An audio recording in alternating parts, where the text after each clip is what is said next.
हमारे खास मुलाकात कार्यक्रम में आज हमारे साथ खास मेहमान कवि श्री लोकेश सोनी मृदुल जी हैं। लोकेश सोनी मृदुल जी से हम इनके जीवन परिचय के बारे में जानेंगे, साथ ही इनकी जो काव्य यात्रा है उसके संदर्भ में भी हम इनसे बात करेंगे। आइए बात करते हैं हम लोकेश सोनी जी से।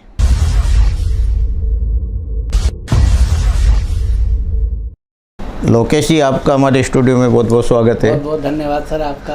आपने यहाँ पर बुला के जो आदर दिया है इसके लिए मैं आपका आभार व्यक्त करता हूँ सर। लोकेश सोनी जी, आप अपने जीवन परिचय के बारे में बताएं। आप कहाँ से हैं, आपकी शिक्षा कहाँ हुई और किस रूप में आप काव्य श्रृंखला से जुड़े?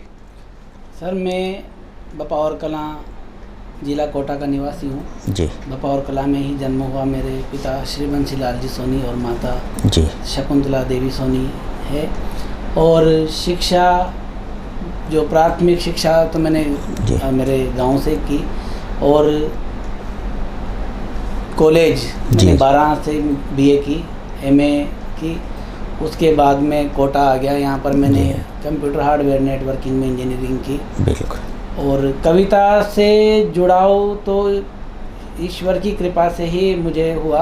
अच्छा। मैं कॉलेज में पढ़ा करता था तो शुरू से ही एक लोगों के बीच में थोड़ा चार्म उत्पन्न करना, हंसी मजाक करना, ये मेरे स्वभाव में रहा है कि तो कॉलेज में पढ़ा करता था, वहीं से ही कविता का शुभारंभ मन में हुआ और कुछ कविताएं वगैरह लिखता रहा और लोगों को, अपने जो मित्रगण थे उन लोगों को सुनाता था जी।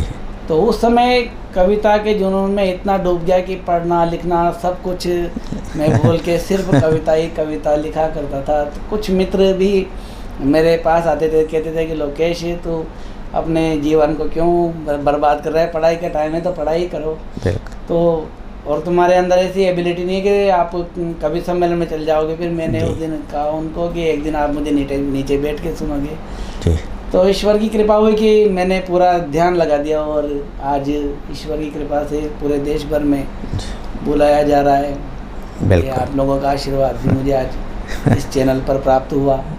तो ये उस प्रेरणा की ही देन है जो ईश्वर ने मुझे प्रदान की।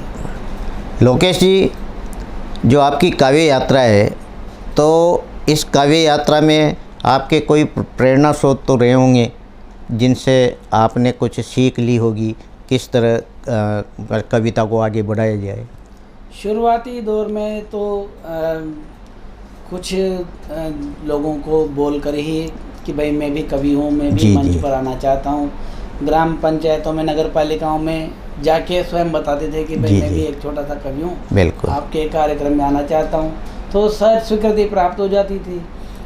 और कविता के क्षेत्र में जो विस्तृत योगदान मेरे जीवन में मुझे प्राप्त हुआ, बिल्कुल, वो श्रद्धेय बुद्धि प्रकाश दादीश कवि हैं जी। केकड़ी से बिलोंग करते हैं। बिल्कुल। तो उनका वरदस्त मुझ पर रहा। उन्होंने मुझे बहुत मतलब सिखाया भी कि परफॉर्मेंस किस तरह से कैसे करना होता है। लेकिन उनका मुझे विशेष योगदान मिला। पहला टीवी शो भी मुझे उन्होंने प्रदान किया जी।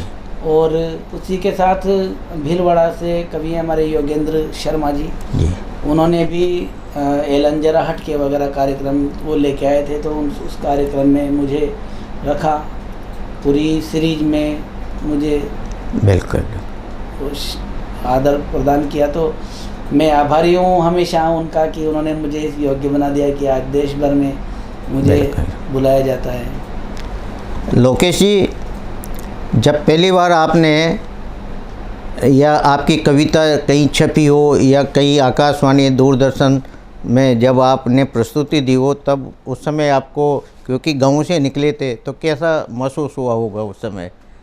तो पहली बार जब मेरा आकाशवाणी कोटा से रिकॉर्डिंग के लिए मुझे MK गौतम साहब ने बुलाया था जी जी, तो मुझे बड़ी प्रसन्नता हुई कि एक पहली बार एक आकाशवाणी में लोग मुझे रेडियो पे सुनेंगे। तो एक मन में प्रसन्नता रही और उसके बाद जब टीवी चैनल्स वगैरह से भी मेरा प्रसारण हुआ, बिल्कुल, तो उसमें भी क्या है कि मन में बड़ी प्रसन्नता ये आई कि चलो ये अच्छा एक अवसर हमें प्राप्त हुआ है। और आज आपने मुझे बुलाया तो मैं ईश्वर का धन्यवाद ज्ञापित करता हूँ कि आपके माध्यम से मुझे यह सौभाग्य प्राप्त हुआ। लोकेश जी, आपकी जो कविताएं हैं वह हमारे दर्शकों को सुनाएं आप। ज़रूर। मैं अभी गत दिनों होली का त्यौहार निकला है जी, और एक नया गीत मैंने होली पर लिखा। बिल्कुल, भगवान श्री राम अयोध्या में विराजमान हुए, जी, तो उस अवसर पर ये प्रकृति किस प्रकार से बिल्कुल फागुन का अवसर मना रही है, पंक्तियाँ सुनिएगा। सभी दर्शकों को भी पंक्तियाँ निवेदन करता हूँ जी। कि अब के फागुन स्वयं रंग बरसा रहा, वाह, वाह, अब के फागुन स्वयं रंग बरसा रहा, अब अवध में मेरे राम जी आ गए। बहुत खूब। अब के फागुन स्वयं रंग बरसा रहा, अब के फागुन स्वयं रंग बरसा रहा, अब अवध में मेरे राम जी आ गए। चिर प्रतीक्षा के रंगों को लेकर जलद, चिर प्रतीक्षा के रंगों को लेकर जलद, अब अवध की धरा पर स्वयं छा गए। अब अवध में मेरे राम जी आ गए। लीला मानुष विग्रह भगवान श्री राम यदि अकेले सबके साथ होली खेलेंगे, अपने सभी भक्त वृंदों के साथ होली खेलेंगे, तो वो किस प्रकार से खेलेंगे? पंक्तियां सुनिएगा। कि 7 रंगों का कोदंड नभ में खिंचा और रंगों की बरसात होने लगी। 7 रंगों का कोदंड नभ में खिंचा और रंगों की बरसात होने लगी। भक्त वत्सल की करुणामयी दृष्टि की वृष्टि सारी प्रजा को भिगोने लगी। भक्त वत्सल की करुणामयी दृष्टि की वृष्टि सारी प्रजा को भिगोने लगी।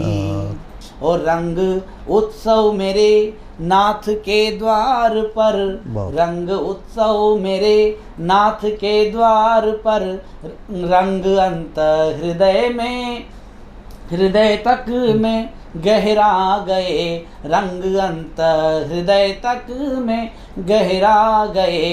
अब अवध में मेरे राम जी आ गए।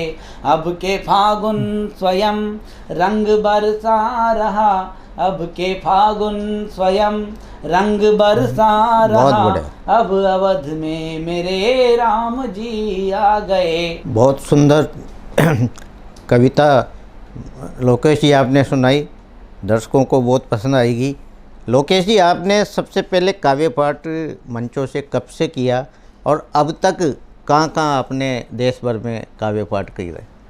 वर्ष 2004 में मैंने अपने जीवन का पहला कवि सम्मेलन किया था खानपुर में जी। और उसके बाद मुझे कवियों का भी आशीर्वाद मिलता रहा और कई प्रोग्राम मैंने किए। इस देश के कई महानगरों में मैंने कवि सम्मेलन किए। मुंबई में मैंने कविता पाठ किया, दिल्ली में कविता पाठ किया, अकादमी के भी कार्यक्रमों में भी मैंने काव्य पाठ किया, नागालैंड के दीमापुर शहर में भी मैंने काव्य पाठ किया। कई हवाई यात्राएं भी इस के माध्यम से, कविता के माध्यम से अवसर मुझे प्राप्त हुआ जी। लोकेश जी, ये जो साहित्य यात्रा आप अनवरत जारी रखना चाहेंगे, क्या मानना है आपका? जी सर, बिल्कुल। ये तो एक कविता लिखना एक नशा है जो किसी प्रकार से छूट नहीं सकता जी। लोकेश जी, आप जब पढ़ते थे, आपने मतलब नौकरी नहीं चुन के इस काव्य यात्रा को चुना, तो कैसा आपको लगता है कि ये उचित था या नहीं था? ये तो वैसे भाग्य के ऊपर भी डिपेंड करता है, लेकिन जी। फिर भी मन में जो एक संतुष्टि होती है, वो संतुष्टि क्या है कि जो कला हमारे अंदर होती है, जी उस कला को हम ज़्यादा से ज़्यादा लोगों तक पहुंचाते हैं, तब हमें उस में ज़्यादा संतुष्टि प्राप्त होती है। बिल्कुल नौकरी पैसा तो दे सकती है, बिल्कुल लेकिन पहचान बिल्कुल सही कह रहे हो। एक कला के माध्यम से ही हमें जीवन में मिलता है। आपने जो ये काव्य यात्रा प्रारंभ की, तो इस दौरान आपको देश भर में कई आपके वरिष्ठ कवि भी आपने देखे, सुने, पढ़े, तो उनसे क्या आपने प्रेरणा ली? भाई प्रेरणा मैंने जिन जिन लोगों को भी सुना, उन लोगों से उनका शिल्प, उनका वाक्य विन्यास, जी उन्होंने किस प्रकार से कविता में कुछ कहने की कोशिश की है, किस प्रकार से कहने की कोशिश की है, ये सब चीज़ें देख सुन के हमें एक नई चीज़ लाने का एक हम प्रयास करते हैं कि ये जो बात इन्होंने कही, इस बात को और किस तरीके से कही जा सकती थी। ये एक नई योजना हमें प्राप्त होती है। बिल्कुल बिल्कुल। लोकेश जी, आपने ज़्यादातर किस विधा में मतलब लिखा और सुनाया? ज़्यादातर मैंने श्रृंगार रस में गीत लिखे। वैसे तो मैंने लगभग सभी रसों में कविता लिखी हुई है, लेकिन फिर भी एक जो मूल पहचान जो मुझे प्राप्त हुई, वो श्रृंगार रस के गीतों से ही मुझे पहचान मिली। लोकेश जी, एक कविता आप हमारे दर्शकों को और सुनाएं। बिल्कुल, मैं आपके दर्शकों को एक कविता और आपको सुनाता हूँ, श्रृंगार रस की। हाँ बिल्कुल, आप सुनिएगा। उससे पहले 4 पंक्तियाँ बिल्कुल मैं राधा कृष्ण के नाम पर समर्पित करना चाहता हूँ। सुनिएगा कि राधा किशन का प्यार अनुपम भावनाओं की धुरी, राधा किशन का प्यार अनुपम भावनाओं की धुरी, एक है नुपुर की झंझनाहट, एक स्वरमय बांसुरी, एक सागरी एक सिंधु है, एक शाक है एक वल्लरी, एक सागरी एक सिंधु है, एक शाक है एक वल्लरी, राधा किशन में भेद क्या, एक है मधु एक माधुरी, राधा किशन में भेद क्या, एक है मधु एक माधुरी। और जब भगवान श्री कृष्ण राधा रानी को छोड़कर मथुरा चले गए, उस समय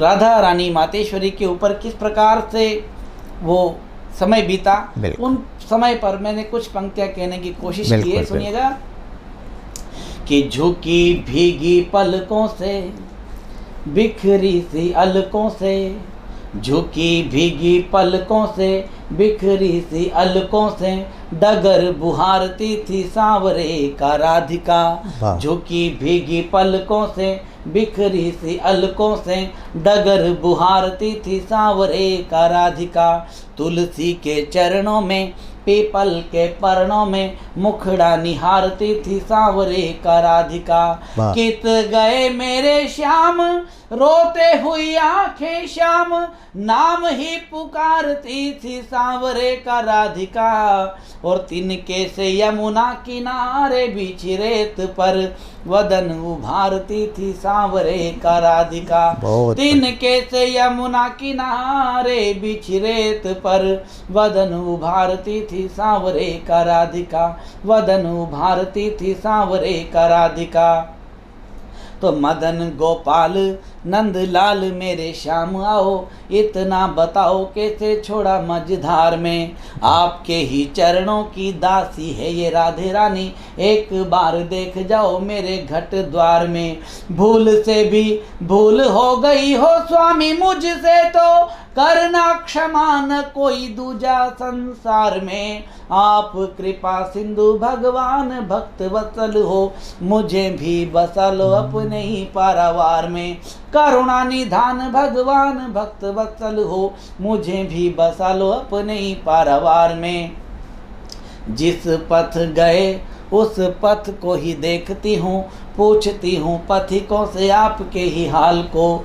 सोचती हूँ रूठ गए मोहन क्यों मुझसे यूं, इसीलिए कोसती हूँ अपने ही भाल को। आप कितनी भी दूर जाओ श्याम मुझसे यूं, किंतु मैं मिटा दूंगी दोनों के अंतराल को। आंसुओं के बिंदुओं से सिंधु नए रच दूंगी, लेकिन मनाऊंगी मैं मदन गोपाल को। आंसुओं के बिंदुओं से सिंधु नए रच दूंगी, लेकिन मनाऊंगी मैं मदन गोपाल को।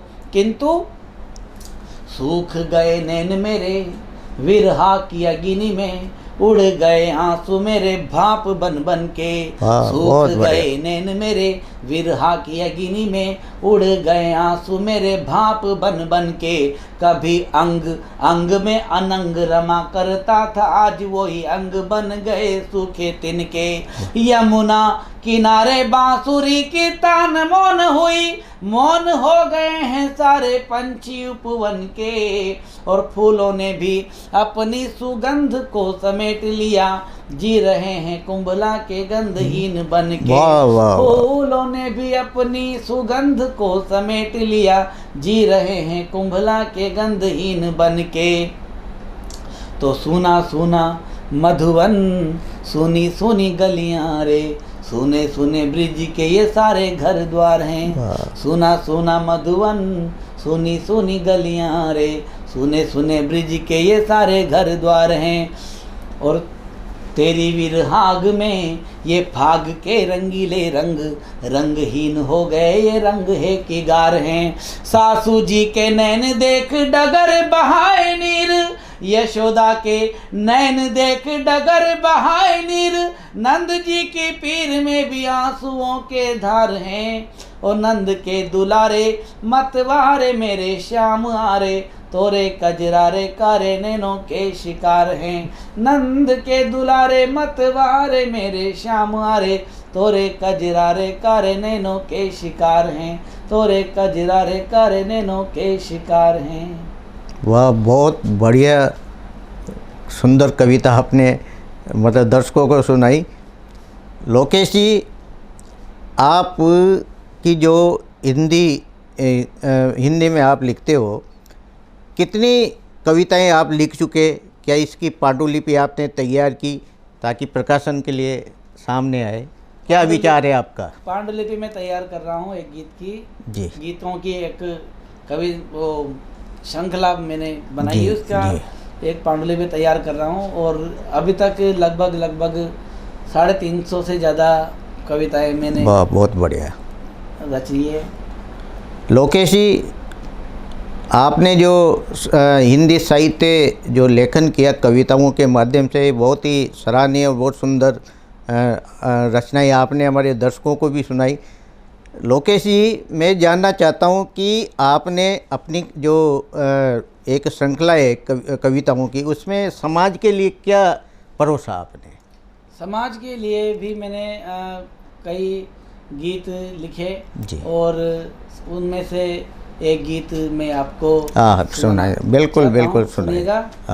समाज के लिए मैंने कई गीत लिखे। बिल्कुल। और हम जिस कोटा शहर में बैठे हुए हैं, बिल्कुल, अक्सर यहाँ पर विद्यार्थी कुछ कभी कभार ऐसी खबरें आ जाती है जब बच्चे आत्महत्याएं कर लेते हैं। बिल्कुल। तो निराशा जिनके मन में ऐसी आ जाती है कि अब जीवन में कुछ नहीं हो सकता, वो लोग आत्महत्या कर लेते हैं। बिल्कुल। मैंने उनको रोकने के लिए एक गीत बिल्कुल सकारात्मक दृष्टिकोण का, उनको एक ऊर्जा देने का किया कि जब कभी आपका मन हताश हो तो जीवन में ये याद रखो कि जो ये समय है ये जल्द ही निकल जाएगा और लौट के नहीं आएगा, नया सवेरा फिर से उदय होगा। बिल्कुल। इस पर मैं कुछ पंक्तियाँ कहना चाहता हूँ कि रात का अंतिम चरण है। बिल्कुल। ये रात निकलने वाली है, रात का अंतिम चरण है, शाह घटता आवरण है। रात का अंतिम चरण है, शाह घटता आवरण है। एक धवल रेखा बनाता ये रवि रथ का भ्रमण है। रात का अंतिम चरण है, शाह घटता आवरण है।